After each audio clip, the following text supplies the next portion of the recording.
Hi, do you know what today's thought? Today I'm going to do something I do, well, very rarely, but I do it sometimes. But actually, there's another thing that I should do that I don't do often enough, which is to thank new subscribers. So I'm happy to say, so many that I can't thank new subscribers individually anymore. So I just want to say that I appreciate all of you who are subscribing, whether you agree with me or not, which is what I'm going to get to today.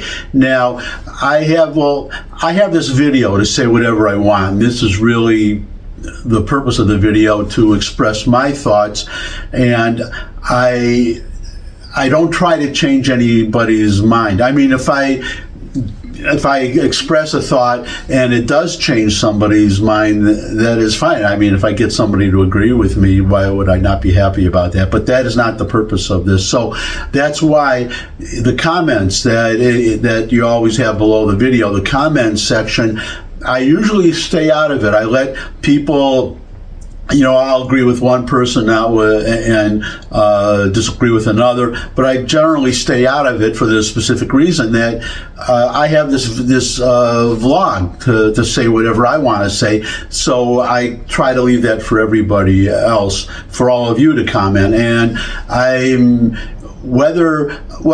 it's gratifying to see that there arguments on both sides, that there is debate happening, not just everybody agreeing with me, which is really nice, and not everybody disagreeing with me either, which is also nice, but there's debate going on there. And I usually, as I said, stay out of the comments and let all of you have your say. But sometimes there are some comments that I just have to say something about. Now, you'll notice when you look at the comments that there are agreements and disagreements, and the reason, obviously, that both sides of an argument are there, because I don't delete anybody. I don't delete you if you disagree with me. And as I say, I usually stay out and I don't comment on the comments, or I don't put my own comments in there. I've done it a couple times, very rarely, and a lot of times it's just to thank somebody for saying something nice or clarifying a point. But I did a thought a couple of days ago. It was Benjamin Netanyahu being interviewed by Margaret Brennan on CBS Face the Nation, talking about what Israel is doing in response to a massacre that happened on October 7th, that a lot of people are seeming to want to brush under, sweep under the rug, and 1,200 innocent civilians massacred. They came in there just, and I'm going to talk about this probably in a future thought. I don't want to make it too long today, but this idiotic accusation of genocide. Israel's not committing genocide, but that's exactly what Hamas broke into Israel to do. They just went, there was no military objective. They just went into kibbutzes, civilian kibbutzes, or kibbutzim, as you would say in Hebrew, and just slaughtered everybody they could see, except for the hostages they took. You could go on, see the videos of all the dead bodies, the blood everywhere. And so the point I want to get to today is that there are a lot of comments saying arrest Netanyahu. He's a war criminal. He should be on trial. He should be, whatever, dealt with harshly. That he's a war criminal, and everything that Israel is doing in Gaza is just, crime against humanity, which is not. They are going above and beyond. This could be another vlog. I think I talked about this in the past, that not only is Israel staying strictly with the Geneva Convention, the laws of armed conflict, they are actually going beyond that. For instance, the provision of these, Israel is being pressed to provide humanitarian aid. That is they are only required. This is the Geneva Convention. I guess I'll digress a little bit. There are specific conditions. Now, there is I think it's Article 43. It's either 27 or 43. Don't quote me. I'm not sure. But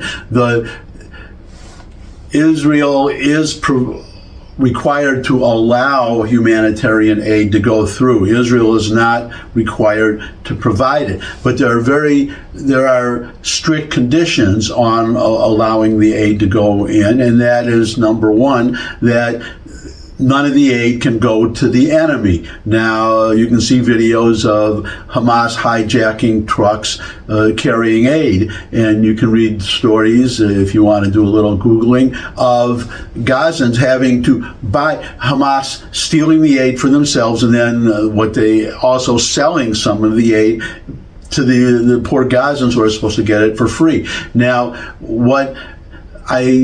there are all these demonstrations, free Palestine, Palestine will be free from the river to the sea, on, yada, yada. And people have a right to demonstrate. So I am not disputing your right to demonstrate. As you know, if you've been watching these videos, I disagree strongly, but I do have a right to expect honesty for the people who they are supporting Hamas, and they want Israel defeated, and they need to be honest about that they do not care. Well, Hamas does not care about the civilians. They are using them for human shields. That is undeniable, and they frankly admit it themselves. But otherwise, they would release the hostages that they're holding also right now, the Israeli hostages. But they're people. They have miles and hundreds of miles of tunnels that they use to hide themselves, Hamas, but they don't allow the civilians to hide in there from Israeli airstrikes that would not even be happening if Hamas had not attacked Israel on October 7th and raining rockets on Israel on previous occasions. And to show how depraved they are, one of the tactics that they were using, Hamas, is they would children's balloons. They would float them. They would attach explosives to children's balloons and then float them over into Israel, so that it would, be attracted to the balloons and blow themselves up. That is how depraved they are. But the point I want to get is Hamas does not care about its own citizens, and all of you who are demonstrating against Israel, you have to say that you are demonstrating pro-Hamas. You want Hamas to defeat Israel, number one.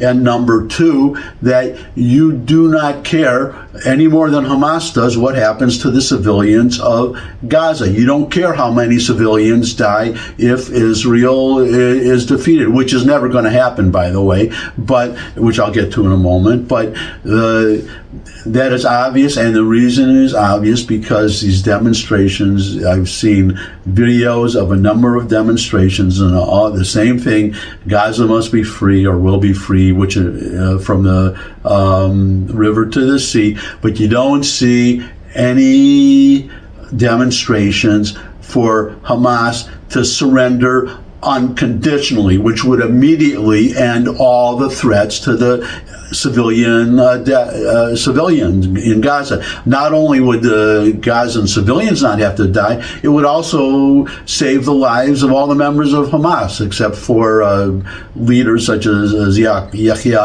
Sinwar, who would be put on trial like Eichmann was, and probably executed. Okay.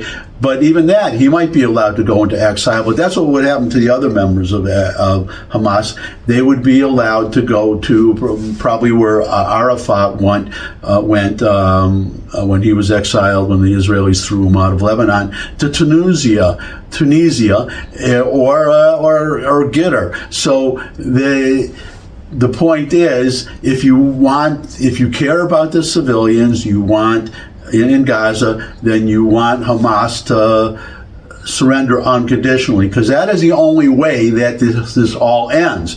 People have this fantasy that Israel is going to be pressured by the international community to stop, and they're not, because they're not going to let another October 7th happen again. And they're going. And this brings us now to some of the comments that were made in some of the video, the comments below this video having to do with the interview with Margaret Brennan. And one of them, I saw at least maybe 2 comments, possibly more, and maybe even more by now, saying that she asked this really stupid question, that was, well, by going in and defeating Hamas, aren't you creating even more terrorists? And I'm going to tell you why that is idiotic. Now, Netanyahu was criticized in the comments for not answering the question. Netanyahu did not answer the question. Well, if you read between the lines, he did, but he has specifically answered that question in the past. But the answer is so obvious. I mean, first of all, we fought a war with Germany. Did that create more Nazis?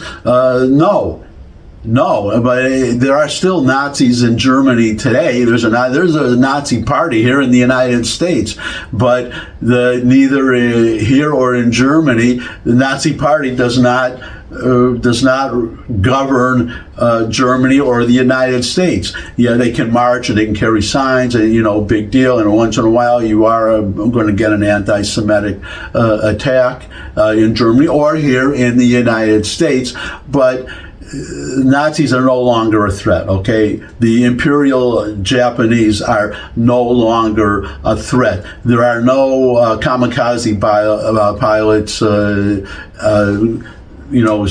committing suicide by crashing their planes into American aircraft carriers, okay? It's not happening. And the same thing in Gaza. There are 3 goals, and this is how he was answering the question. This is the part that the people do not want to be honest about, these people who are criticizing Israel. He said there are 3 goals. Number 1, free the hostages, okay? Number 2 is to destroy Hamas, their ability to destroy their military infrastructure and their political structure, so that they no longer rule Gaza. And number 3, to make sure that Gaza can never pose a threat to Israel again. Now, all 3 of those. Now, this is what the critics have to be honest about. Either they honestly think that Israel's not going to, well, this gets us back to wouldn't that create more terrorists if Israel destroys Hamas? Well, what if they don't destroy Hamas? What if they leave Gaza and go back? Then what do they get? Eventually, another October 7, one leader, I forget his name, of Hamas was on, there's a video of him you can find somewhere saying, but you may have seen it and heard it, promising more. He said, we are going to do more October 7th. So they even said that. So it's either the choice, then, even if you accept this absurd argument, is either they're going to be Gazans, terrorists in Gaza, or exiled in Tunisia or Getter, who are going to hate Israel but not be able to hurt Israel, right? They could hate, but they can't hurt. Or Israel just leaves, and then they get another October 7th, another massacre, and babies burned alive, and children killed murdered in front of their parents, and parents murdered in front of their children, and hostages taken, and the whole thing all over again. So that's a choice. I mean, that's a no-brainer, right? Just a no-brainer. So that's one reason why that is absurd. But also the 3 goals that, unless you think that Hamas is seriously going to defeat Israel, then the only end of this is when those 3 goals are met. And the people who, if you really care about the Gazan civilians, then you should be, number 1, urging victory for Israel. Get the job done as quickly as possible, so that there would be no more of these, no one else has to die. And this is actually is the logic now of, I was talking about World War II, Japan. We dropped 2 atomic bombs on Japan and killed hundreds of thousands in one day. But suppose we hadn't done that and launched a land invasion of Japan. And if you go back, you read your history books, they were planning. Japan was not going to surrender at the time that the bombs were dropped. And they were training civilians with bamboo stakes to fight, hand to hand with, if the Allies, if the United States had to go house to house, fight house to house to submit to win the war against Japan, to defeat Japan, Imperial Japan, the millions would have died. Many more have died. And the Japanese, I remember seeing a photo op many years ago, a Japanese either diplomat or leader visiting the United States, the White House, and standing next to the president or some other American official, and saying that we, just admitting that we had to drop the atomic bombs. Many more would have died, and that you can apply that same logic to Gaza. If you get another October 7th and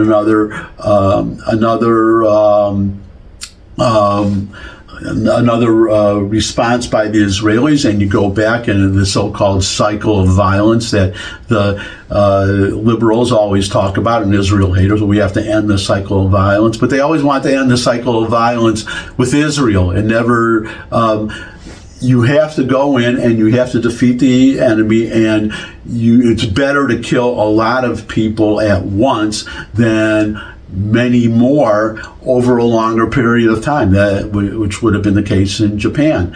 So and I would add another thing. Actually, this was something that Netanyahu mentioned in that interview that we're talking about, that these Israel haters or opponents don't talk about, don't acknowledge, that you had a professor at West Point saying,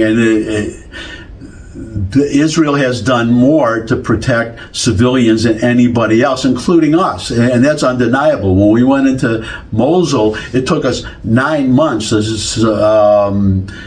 subdue that one little city. In that one little city, we killed many thousands, and this is Mosul that didn't have the kind of sophisticated tunnel system that Hamas has, and it took this long. We killed a lot of people just taking one city, and nobody accused us of genocide.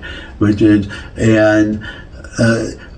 point I'm getting to, though, is that Israel, the accepted United Nations, I guess you call it a ratio, the figure for civilians to combatants who are killed in a typical war, is usually 9-1. For every enemy soldier that gets killed, 9 civilians are killed. In Israel, you can just take their own figures. Hamas is now saying 29,000 people have died, and they do not separate out the terrorists, okay? So they don't separate the terrorists, and some of those are terrorists, and not only terrorists, but about a quarter of the rockets that were fired at Israel, they fall short, and they land in Gaza, and they kill civilians.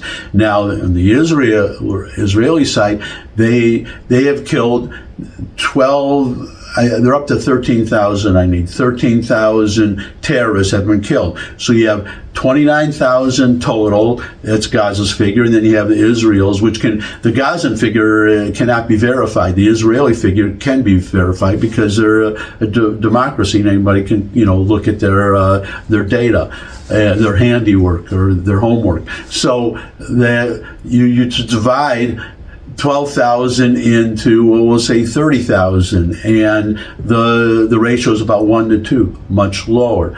But all 3 of the goals, the war ends when Israel achieves all 3 goals, and this was the final idiotic question I wanted to get to, when saying, well, Netanyahu was asked, when will the war end? When will the war end? And some, at least one commenter said, well, he didn't answer the question. He didn't say when the war would end, but he did. Somebody's looking for, well, it'll end in a month, it'll end in 6 weeks, or when. No, it's goal-based. 3 objectives. It's goal-based. It's contingency-based. That it ends when every one of these 3 objectives are met. And when will they be met? They will be met when Hamas is either when they're all killed or they surrender unconditionally. And until then, unfortunately, as sad as it is, and this has happened when we United States fights a war too, civilians get killed. And unfortunately, civilians are going to continue to get killed, die needlessly, and it is needlessly because in the end, Israel is going to achieve all 3 of its goals. So they are dying for nothing because they are dying. And this goes for the members of Hamas too. I told you the other day about a very smart, an interview, an interrogation of one Hamas leader, squad leader, whatever, leading several fighters. And he said, what did you do when Israel started, after October 7th and the Israelis were coming in? And they said, well, and this leader said, we all gathered in a room, we stacked our weapons outside, we waited for the Israelis to come, the Israeli army to come, and then gather up the weapons outside the room, and then they came into the room and we all surrendered. And they all survived. Every member of Hamas, including Sinwar, can do that. Just stack your weapons outside, come up with a white flag, and just surrender. Surrender unconditionally. They could do that immediately, and they could free all the hostages, and nobody else would have to die.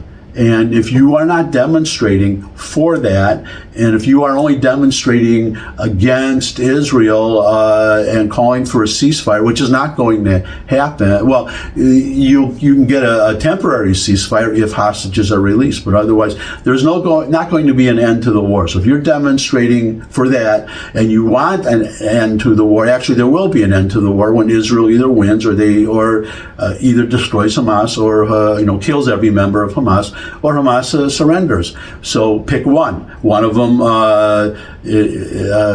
those are the 2 choices. And that was an Israeli general said that. That was a public statement. Those are your 2 choices, Hamas. You can either all die or you can surrender. That's it. That's it. And if you are out there and you really, if your goal, what is your priority? And this is my challenge. You can put this in the comments. I'd be interested to see them. Is your priority to save civilian Gazan lives, or is your goal to defeat Israel? You can't have both. You can have one or the other. And if you say, I want Israel destroyed, then you don't care about the civilians, and you need to be honest and just say that you don't care about the civilians, because the only way you're going to save them is if Israel wins, and then you want the unconditional surrender. So those are the 2 choices, and I'd be interested to hear what you're going to say. Which one do you want? Will you accept saving? I guess it's better. You make it a yes or no question. Will you accept no more deaths on either side of Israeli soldiers or Hamas members or Gazan civilians if it means that Israel wins and that Gaza never forms a threat to Israel again? And I'll even go farther. Here's another one you can answer. If the choice is between a Palestinian state and saving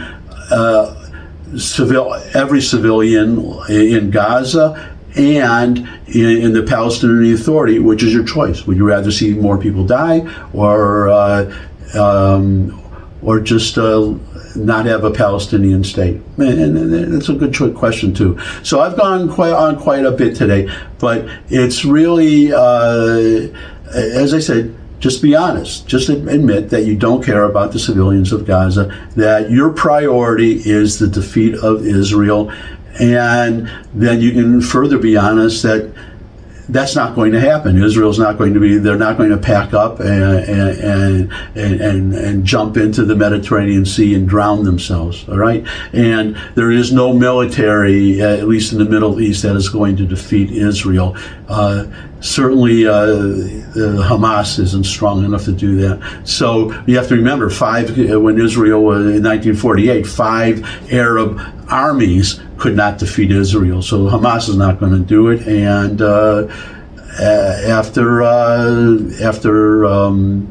Hamas is gone, then it's going to be Hezbollah's turn next. And it could be sooner than you think, because the Israelis have said that after, if there is a ceasefire, which will only be a temporary ceasefire, then during that ceasefire, Israel is going to deal with Hezbollah. So, again, I guess I'm starting to be a broken record, but just be honest. Just admit that you don't care about the civilians. Don't pretend to care about the civilians, or say I do care about the civilians, and I call for Hamas to surrender unconditionally, immediately, and then even better, go out and start demonstrating and have large crowds of people saying, carrying signs and chanting, "Unconditional surrender now, Hamas surrender." And you do that, and you will save the Gazan lives if you really care about them. And that's it for today. Thanks for stopping by. If you could subscribe, that would really be great. Again, thanks to all the people who have subscribed. Share this video with anyone you think would benefit from it. And most of all, come back and see me again. I'd love to see all of you again. And until I do see all of you again, bye.